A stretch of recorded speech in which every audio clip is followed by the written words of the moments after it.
भारतीय परंपरेमध्ये गायीला अनन्यसाधारण महत्त्व आहे. गायीला आपण माता म्हणावं ही शिकवण आपल्याला आपल्या भारतीय अभिजात संस्कृतीनं दिली आहे. त्यामुळं आपल्याकडं गायीची पूजा देखील केली जाते. देशी गायीच्या दुधाला तर पूर्णान्न म्हटलं गेलं आहे, कारण या दुधात मुबलक प्रमाणात आरोग्यदायी घटक आढळतात. सेंद्रिय शेती पद्धतीत गायीच्या शेणाला आणि गोमूत्राला विशेष महत्त्व असल्याने बहुसंख्य शेतकरी गायीचं पालन करतात. त्यामुळं मानवी जीवनात गायीचं महत्त्व लक्षात घेत महाराष्ट्र सरकारने आता राज्यातील सर्व देशी गायींना राज्यमाता गोमाता म्हणून घोषित केलं आहे. तसा GR देखील काढण्यात आला आहे. पण या GRमध्ये नेमकं काय म्हटलं आहे, तसंच राज्य सरकारच्या या निर्णयावर विरोधक काय म्हणतायत, ते या निर्णयाकडे कसं पाहतात, या सर्व प्रश्नांची उकल आपण या व्हिडिओमधून करणार आहोत. चला तर मग व्हिडिओला सुरुवात करूयात. तर सोमवारी झालेल्या मंत्रिमंडळ बैठकीमध्ये राज्य सरकारने अनेक महत्त्वाचे निर्णय घेतले. त्यामध्ये महाराष्ट्रातील देशी गायींना राज्यमाता गोमाता घोषित करण्याच्या प्रस्तावावर देखील चर्चा करण्यात आली. या चर्चेअंती हा प्रस्ताव सर्वानुमते मान्य करून या संदर्भातला GR सुद्धा काढण्यात आला. सोमवारीच राज्याच्या कृषी पशुसंवर्धन दुग्धविकास विभागाने यासंबंधीचा शासन निर्णय अर्थात GR जारी केला आहे. त्यामध्ये नेमकं काय म्हटलंय ते पाहूयात. प्राचीन काळापासून मानवाच्या दैनंदिन जीवनामध्ये गायीचं अनन्यसाधारण महत्त्व आहे. वैदिक काळापासून गायीचं धार्मिक, वैज्ञानिक व आर्थिक महत्त्व विचारात घेऊन त्यांना कामधेनू असं संबोधण्यात येतं. राज्यातील वेगवेगळ्या भागात वेगवेगळ्या देशी जातीच्या गायी आढळतात. उदाहरणार्थ मराठवाडा विभागात देवणी, लाल कांदारी, पश्चिम महाराष्ट्रात खिल्लार, उत्तर महाराष्ट्रात डांगी, तर विदर्भात गवळाऊ गायी आढळतात. तथापि दिवसेंदिवस देशी गायींच्या संख्येत मोठ्या प्रमाणात घट होत आहे.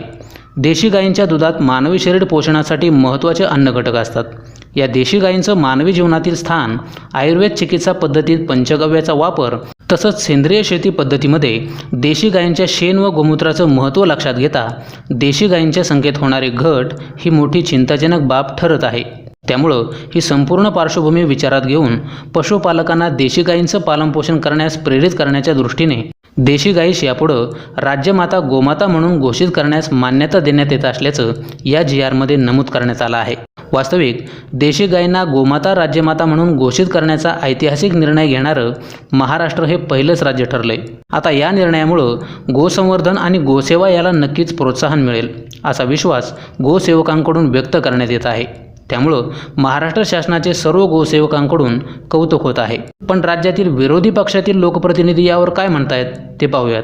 या संदर्भात माध्यमांसमोर बोलत असताना संजय राऊत यांनी सरकारमधील नेत्यांना बैलबुद्धीचे लोक म्हणून हिणवलं आहे. ते म्हणाले की आम्ही सुद्धा गायीला मानतो, पण अनेक ठिकाणी या गोमातेच्या कत्तली भाजपशासित राज्यात होत आहेत, त्यावर बोला असा सवाल त्यांनी उपस्थित केला आहे. खरं म्हणजे गायीच्या दुधाला भाव द्या. शेतकऱ्यांचा गायीच्या दुधाच्या भावासाठी जो संघर्ष चालला आहे त्याच्यावरती चर्चा करा असंही राऊत यांनी म्हटलं आहे.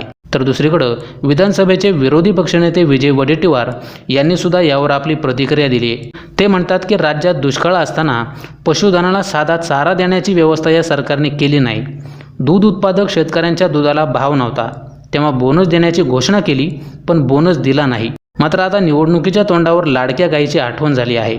पण गायींना राज्यमातेचा दर्जा देऊन हे सरकार काय साध्य करणार आहे? पशुधन सांभाळण्याची जबाबदारी सरकार झटकत आहे. महायुतीला आता निवडणुकीसाठी गाय आठवली आहे. दुष्काळात चारा आणि पाण्याविना तडपडत असताना गाय आठवली नाही अशी टीका विजय वडेट्टीवार यांनी महायुती सरकारवरती केली आहे. तर महाराष्ट्र शासनाच्या देशी गायीला राज्यमाता गोमाता घोषित करण्याच्या या निर्णयाबद्दल तुम्हाला काय वाटतं ते कमेंट करून जरूर सांगा. व्हिडिओ जर आवडला असेल तर व्हिडिओला जाता जाता फक्त एक लाईक करा, व्हिडिओ शेअर करा आणि असेच नवनवीन मराठी इन्फॉर्मेटिव्ह व्हिडिओज पाहण्यासाठी चॅनलला सबस्क्राईब करा.